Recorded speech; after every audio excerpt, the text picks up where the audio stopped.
Hello guys, dobrodošli u još jednu epizodu. Danas ću vam nešto reći. Da li vam je šta čudno na mom kanalu?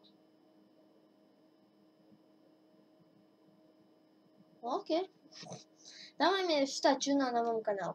Odite na moj kanal i probajte naći, ajde da je nazovemo easter egg, kao skrivena, nešto skriveno uglavnom na mom kanalu. I probajte to naći i pišite u komentarima.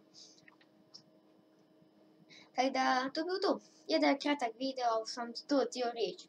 I pozdrav za Justicea, Luke Forte Windgamer,